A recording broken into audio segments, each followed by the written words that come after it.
Irmãos, bom dia, graça e paz. Hoje nós continuaremos a nossa série de estudos no Evangelho de João, falando um pouco mais sobre os 7 sinais que João registra. Semana passada nós começamos falando sobre o milagre da transformação de água em vinho em João no capítulo 2, com a Prof. Kátia, e hoje nós continuaremos falando sobre a cura do filho de um oficial, que acontece no capítulo 4 de João. Então, a minha aula ela está dividida em 3 partes. Na primeira parte, eu falarei um pouco sobre alguns conceitos do Evangelho de João. A Kátia falou de alguns deles, eu quero relembrá-los e explorar alguns outros, e a importância deles para a nossa boa compreensão de todos os milagres que nós estaremos falando ao longo do mês. Numa segunda parte, eu quero entrar propriamente no capítulo 4 de João, no verso 43 ao 54, quando nós falaremos sobre o milagre. E numa terceira parte, eu quero falar um pouco sobre o que a nossa confissão de fé fala sobre a nossa fé. A nossa confissão de fé de Westminster, nós estaremos usando um capítulo dela que trata sobre este assunto, porque a nossa aula hoje, ela falará sobre a natureza da verdadeira fé.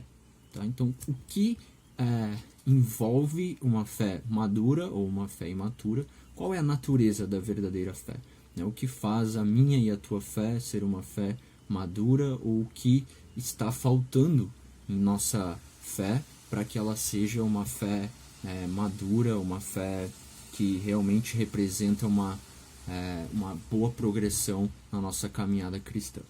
Ok? Então, eu começo falando sobre alguns conceitos sobre o Evangelho, e você poderia me perguntar, mas por quê? Por que falar sobre alguns conceitos do Evangelho todo de João, se nós vamos tratar de um texto específico que é no capítulo 4?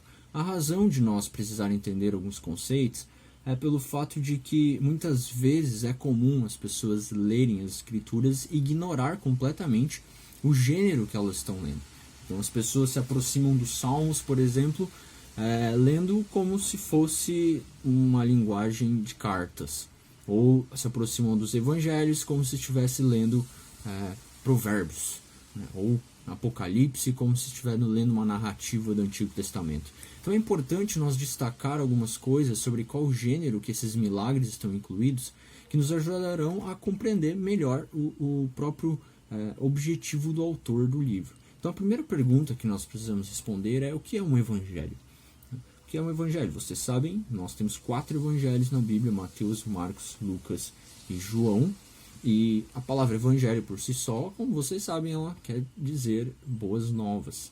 O objetivo do autor de Mateus, Marcos, Lucas ou João, quando eles escreveram estes livros, não era fazer uma biografia da vida de Jesus. Não era o objetivo deles transmitir apenas conhecimento da vida de Jesus. Muito pelo contrário, o que eles fizeram foi o compilado dos acontecimentos principais e mais importantes, significativos, para que qualquer leitor, e principalmente os leitores do primeiro século que eles estavam escrevendo, compreendessem melhor a mensagem do Evangelho, ou seja, que Cristo veio morrer para nos salvar.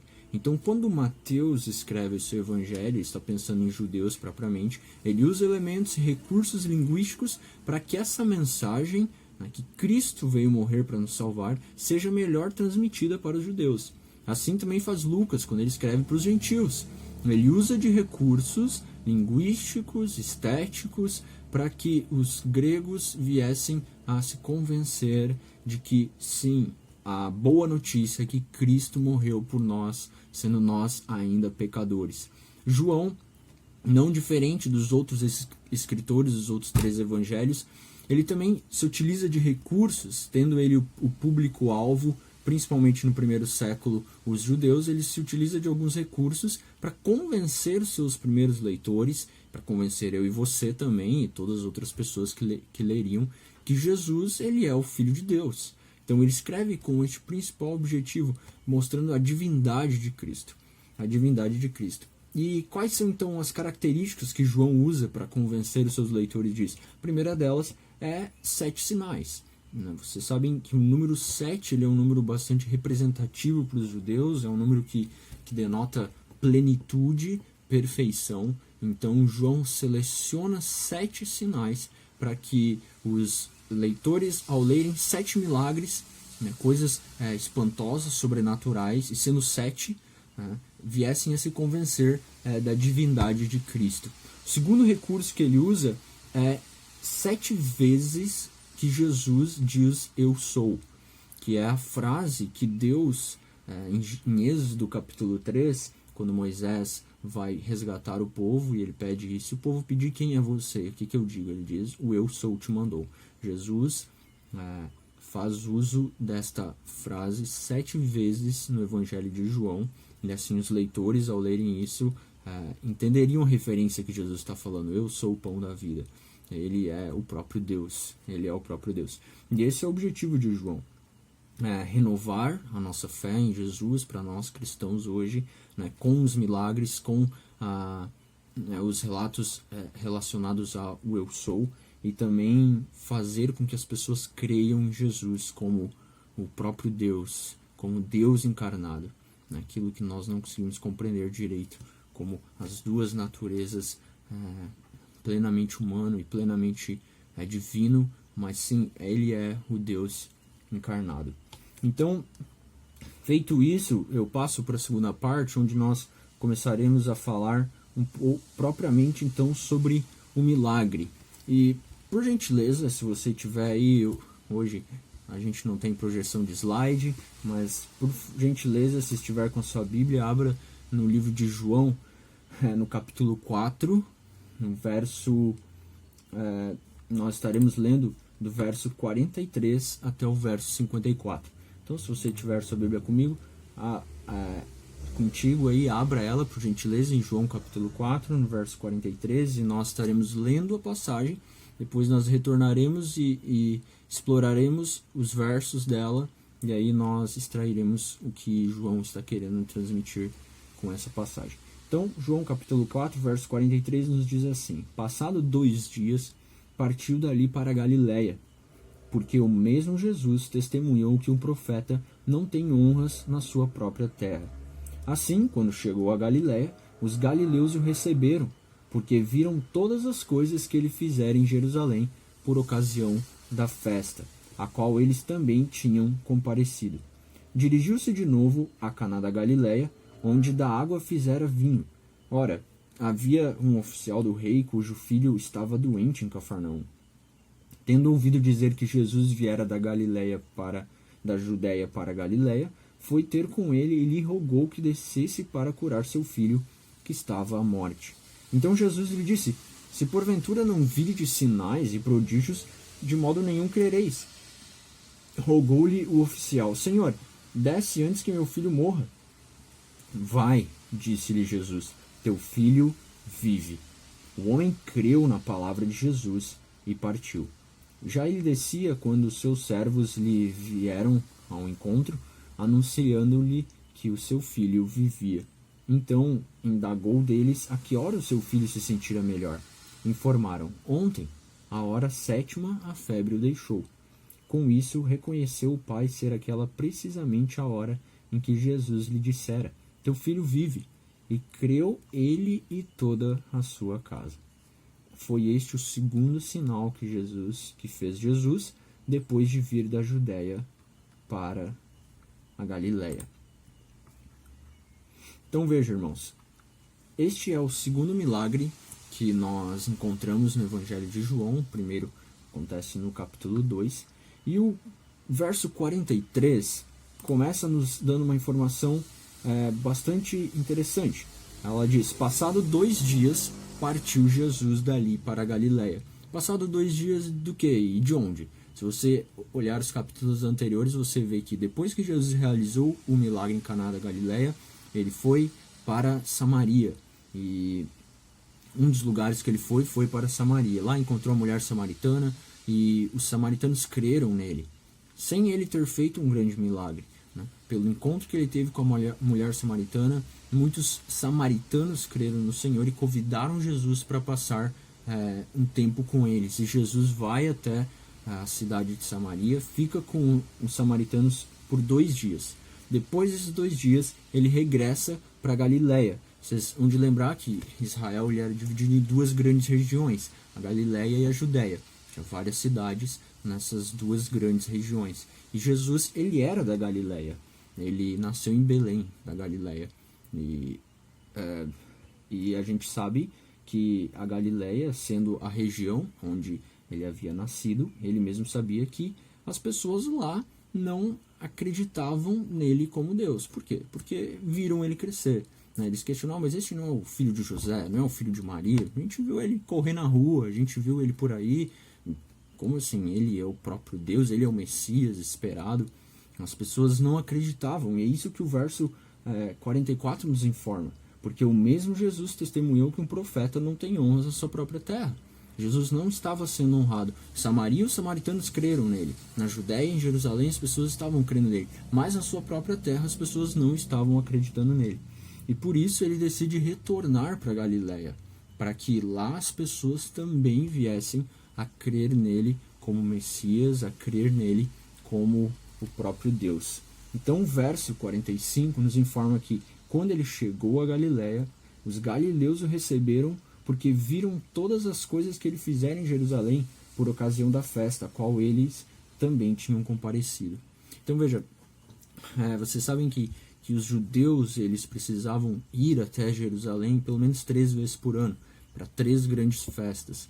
E Jesus, como judeu, e assim como os judeus que estavam na Galiléia, eles vão até Jerusalém. A gente não sabe exatamente qual era a festa, mas eles vão até lá.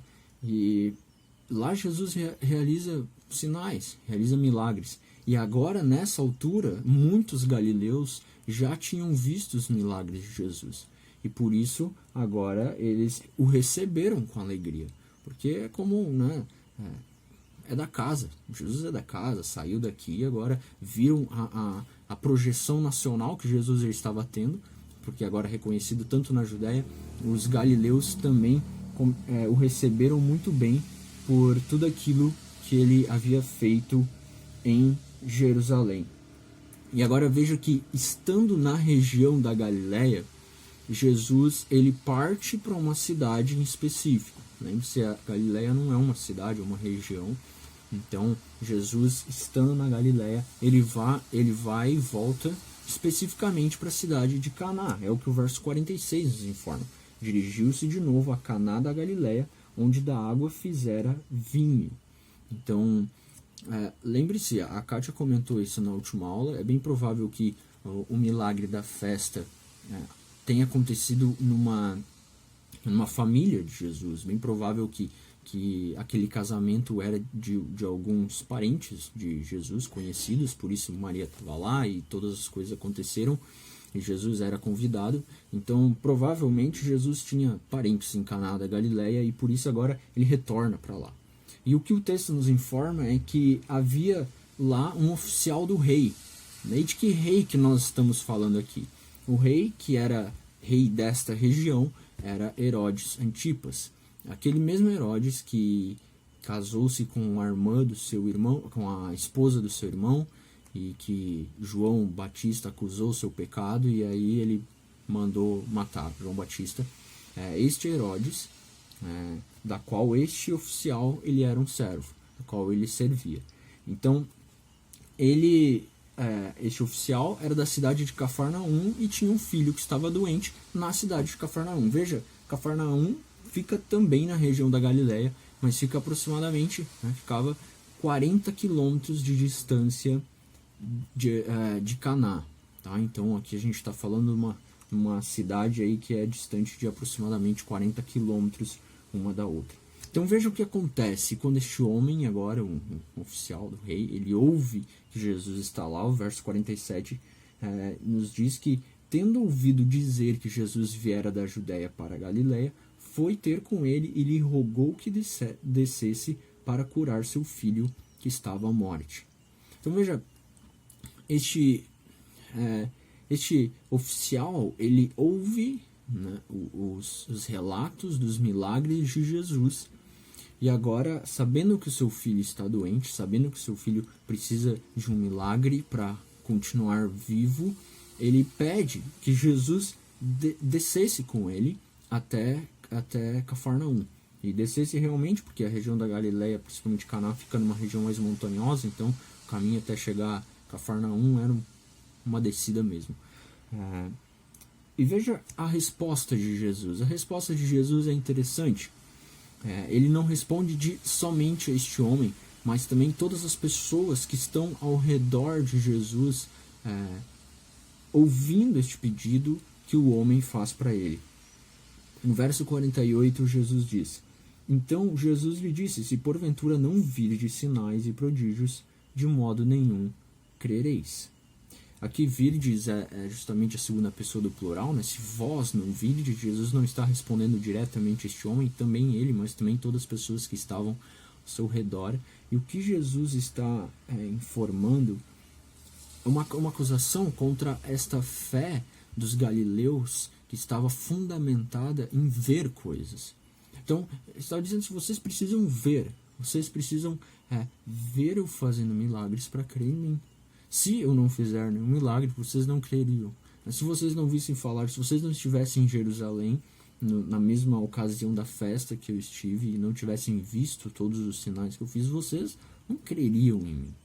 Então, veja que o nível de fé, a natureza da fé dos galileus demonstrava uma fé bastante fraca e imatura.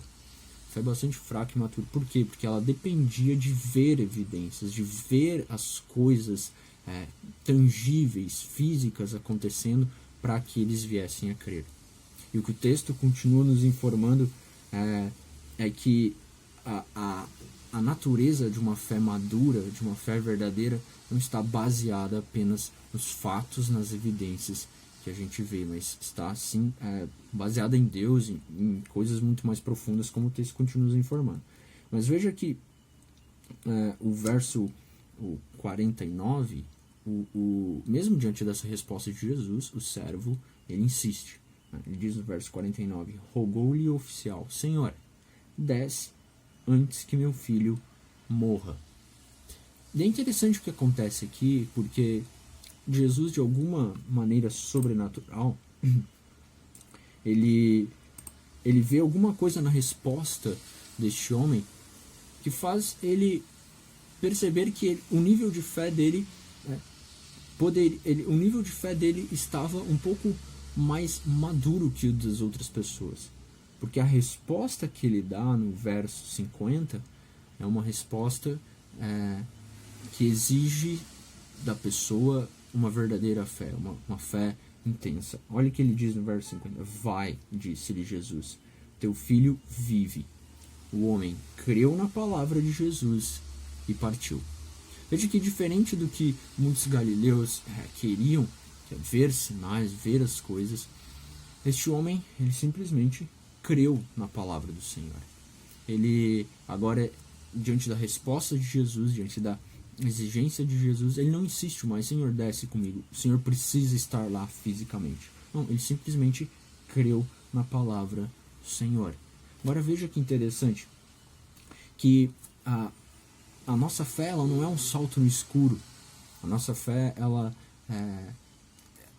não precisa, ela não depende de evidências, mas todas as evidências que aparecem, elas servem para comprovar a veracidade da nossa fé.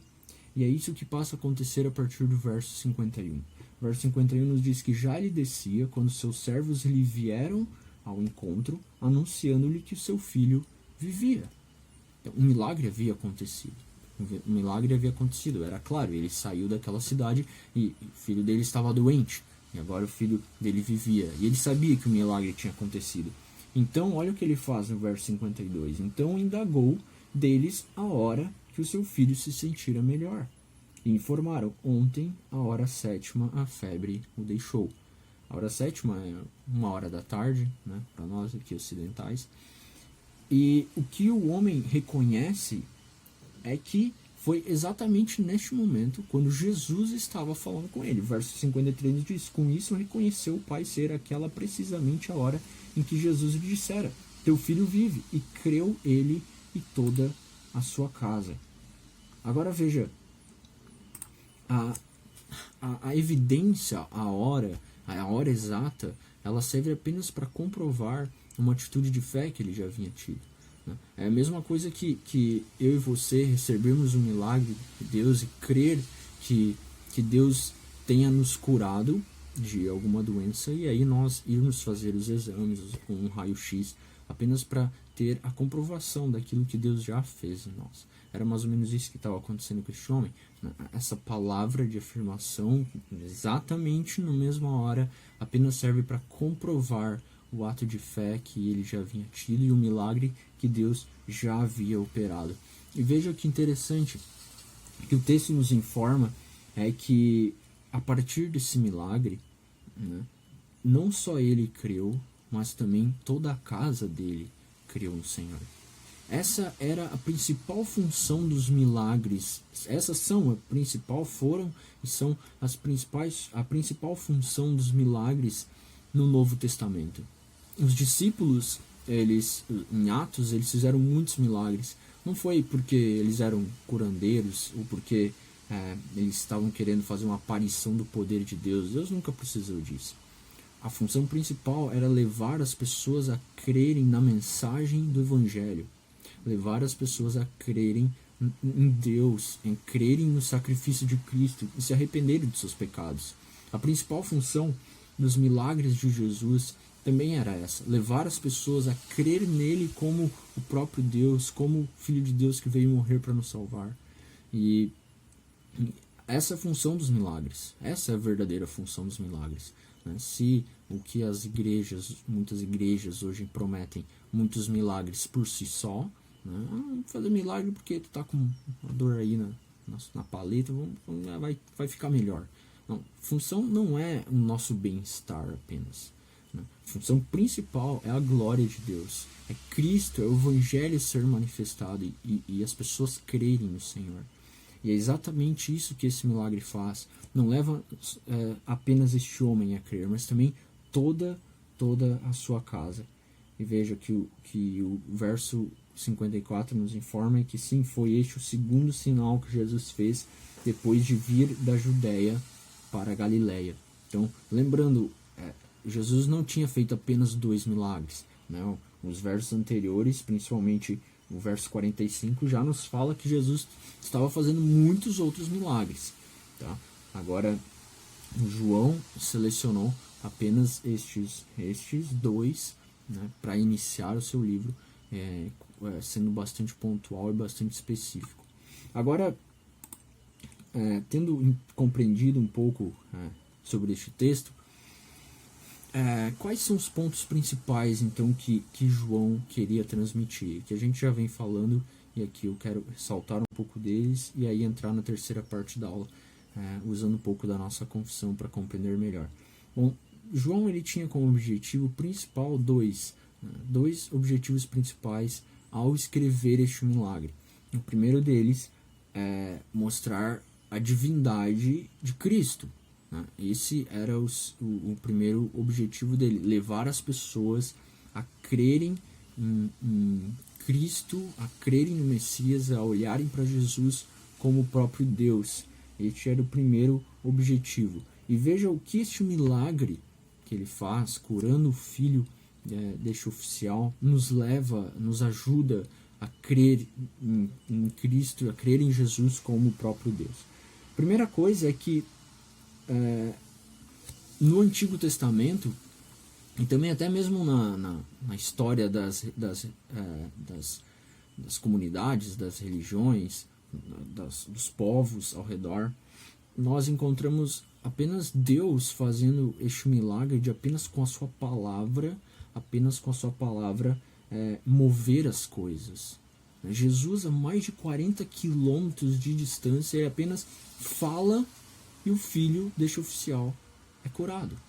Jesus não precisa fazer um movimento com as mãos, Jesus não precisa ir lá, Jesus não precisa fazer absolutamente nada mais. Apenas com o poder da sua palavra ele fala, vai, teu filho está curado. E o menino é curado. E nós vemos apenas Deus e os profetas usados por Deus no Antigo Testamento fazendo isso, como na criação, né? Haja luz e houve luz.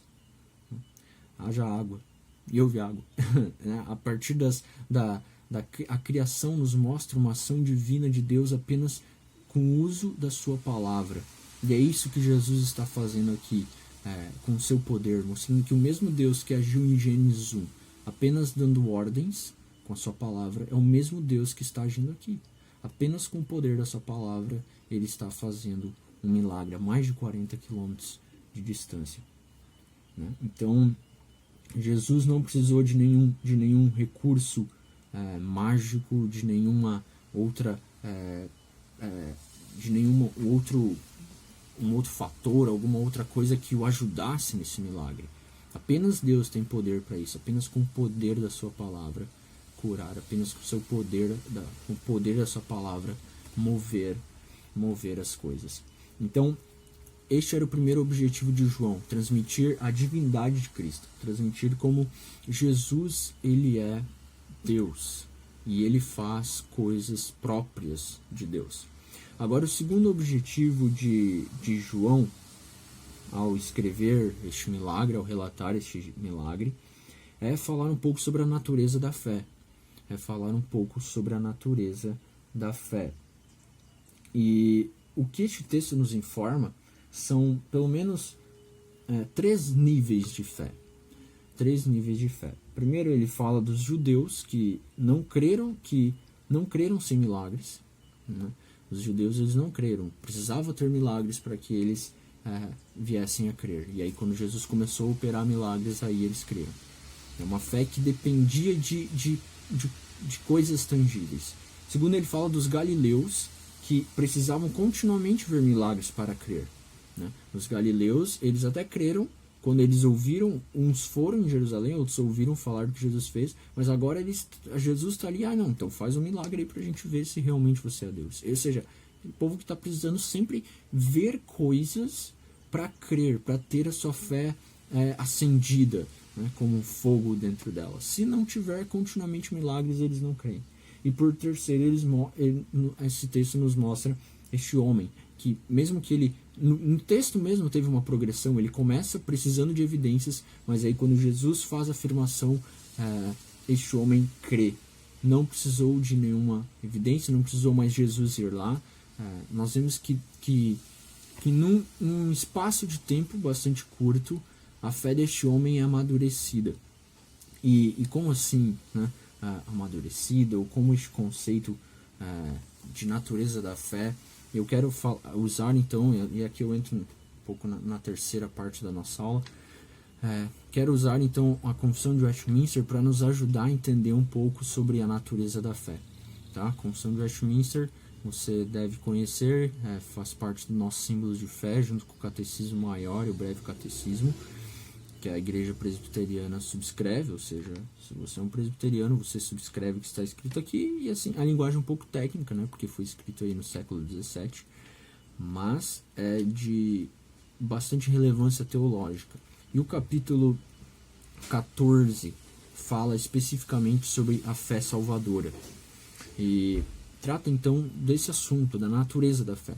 E eu quero ler aqui para vocês o primeiro parágrafo e o terceiro. Tá? Nós usaremos esses 2 parágrafos para falar sobre a fé. Olha o que o primeiro parágrafo do capítulo 14 fala sobre a fé. Diz assim: a graça da fé pela qual os eleitos são habilitados a crer para a salvação da sua alma é obra que o Espírito de Cristo faz no coração deles. Então, a primeira informação que a confissão de fé está nos mostrando é que a fé, ela não é algo que nós produzimos. A fé é algo que é uma graça, ou seja, é algo que o Espírito Santo habilita dentro de nós. É algo que o Senhor habilita dentro de nós. E como essa fé ela é habilitada? Né? Como é que acontece isso? Será que eu acordo de manhã e hoje Deus dispôs a minha fé, estou com mais fé? Como acontece isso? Tem um meio. E é isso que a confissão passa a nos mostrar. Ela é ordinariamente operada pelo ministério da palavra. Então, como aqui está tratando primeiramente da fé salvadora, da nossa fé para nós crer no Senhor Jesus e sermos salvos, mas também num sentido amplo na nossa fé para crer naquelas coisas que Deus faz em nós e através de nós, como milagres, como crer na providência de Deus, na soberania de Deus, naquilo que Deus faz em nossas vidas. Como essa fé ela é manifestada, como ela é despertada, como ela é colocada em nosso coração? Ordinariamente pelo ministério da palavra, seja ele pela leitura das escrituras, ou seja pela pregação da palavra. Então, irmão, você quer ter a sua fé aumentada, você quer que Deus disponha o teu coração, que você tenha mais fé, que tenha a sua fé mais amadurecida, deleite-se na palavra do Senhor. É esse o conselho que a confissão nos fala, baseada no livro de Coríntios e Efésios, principalmente no capítulo 1 de Efésios, onde fala sobre isso. Ordinariamente ela é operada em nosso coração pelo ministério da palavra. Então prepare seu coração para ouvir o sermão de domingo à noite atenciosamente, para que ele venha produzir fé no seu coração. Leia as escrituras diariamente para que a sua fé seja aumentada. E veja que ainda existem outros dois meios pela qual a fé é operada em nosso coração. A confissão continua dizendo que ela é operada pela administração dos sacramentos e pela oração. Então, ao lado, primeiramente é pela palavra, mas também depois ela é aumentada e fortalecida através da administração dos sacramentos e pela oração. Então você consegue perceber a importância desses dois elementos na nossa vida. A administração dos sacramentos, meu irmão, não falte culto de ceia. Não falte. E mais, quando for no culto de ceia é um culto especial, justamente porque é quando a nossa fé vai ser fortalecida. Então prepare-se de antemão, no próprio dia, para que no culto de ceia você não venha se desconcentrar ou devagar com coisas tão supérfluas, ou venha estar distante, para que o elemento, para que o sacramento da ceia venha fortalecer, aumentar a tua fé. E a oração que é indispensável na nossa vida. Diariamente nós precisamos estar buscando a Deus através da oração para que a nossa fé seja aumentada e fortalecida. E veja, o parágrafo 3º continua falando sobre como essa fé ela é de diferentes graus nos cristãos. Então o parágrafo 3º diz assim: essa fé é de diferentes graus, é fraca ou forte. Vocês lembram quando Jesus ele olha para os discípulos e ele diz homens de pequena fé? Jesus estava identificando que nos seus próprios discípulos havia uma debilidade nessa questão da fé. Eles estavam sendo homens de pequena fé, a fé deles estava uma fé imatura. E aqui o parágrafo 3º continua nos afirmando que essa fé pode ser fraca ou pode ser forte, e pode ser muitas vezes e de muitos modos perturbada e enfraquecida, mas ela sempre alcança vitória. Isso é bastante confortador. O que a confissão está nos mostrando é que algumas situações da nossa vida, ou talvez por nós negligenciarmos a palavra do Senhor, negligenciarmos a maneira com que nós nos aproximamos dos sacramentos, como a ceia, a maneira com que nós deixamos de orar por vezes, ou até mesmo as circunstâncias da vida, faz com que a nossa fé seja enfraquecida. Porém, ela sempre alcança vitória. O verdadeiro cristão, ele sempre tem a sua fé alcançando a vitória no final. Isso é muito confortador, isso mostra como nós servimos um Deus vitorioso. Né? A progressão da nossa fé ela acontece por aquilo que o Espírito Santo faz em nosso coração, e por isso nós sempre alcançamos vitória. E olha que legal que ela continua afirmando, ela diz que essa fé ela atinge em muitos uma perfeita segurança em Cristo, que não é somente o autor, como também o consumador da fé. Sabe, o que nós conseguimos identificar hoje em muitos cristãos é uma fé que não alcançou esse estágio de segurança plena em Cristo. E a gente vê isso pelos grandes problemas que a gente tem de ansiedade, de pessoas ansiosas, de pessoas com bastante medo dos problemas, daquilo que ao redor da sua vida que acontecem. Isso decorre do quê? De uma fé enfraquecida. Uma fé enfraquecida. E veja que o que a confissão está nos mostrando é que em alguns isso é possível, nós alcançarmos essa plena segurança em Cristo, a ponto de nós não termos absolutamente nenhuma dúvida, tanto da nossa salvação, quanto uma confiança plena no Senhor e na sua soberania e naquilo que Ele vai agir em nossas vidas. Então, o que cabe a nós refletirmos nesta manhã é como tem estado a nossa fé. Será em qual desses 3 níveis que o texto nos apresenta de natureza de fé, dos judeus que não criam sem milagres, ou dos galileus que precisavam de constantes milagres para crer, ou deste homem que precisou apenas da palavra do Senhor para crer? Qual é o nosso nível de fé? Graças a Deus, na Vila Bonilha, Deus tem nos dado o privilégio de ver Ele agir diretamente, como a gente teve o caso do Leno Gabriel, como a gente teve o caso da Sara essa semana, milagres de Deus, que com certeza fortalece a nossa fé. Nós podemos confiar no Senhor, crescer no Senhor, vendo todas essas coisas, mas até que ponto nós teremos a nossa fé fundamentada no Senhor se nada disso estiver acontecendo? É bastante possível que Deus use outros meios, que Deus não haja de forma tangível, como Ele não agiu neste texto, mas que a nossa fé é desafiada a ser forte da mesma maneira. Crer naquilo que o Senhor vai operar, mesmo não vendo nada explícito. Como a gente viu essa semana com a Sara, algo explícito, mas pode ser que daqui a um tempo Deus use caminhos diferentes. E que o que o texto de hoje nos desafia a refletirmos sobre qual tem sido o estágio da nossa fé, qual tem sido o nível de nossa fé. Será que nossa fé ela depende de constantes evidências, de ver Deus constantemente agindo para que ela esteja forte? Ou será que quando não estiver mais nada disso acontecendo, ela dizer: Deus, cadê você? Será que Deus agora me abandonou? Né? O que o texto nos confronta, nos exige de nós essa manhã é refletirmos sobre como nós precisamos ter a nossa fé fortalecida, ter essa plena segurança do Senhor, mesmo quando nós não tivermos nenhuma evidência, mesmo quando o Senhor disser apenas: vá, teu filho está curado.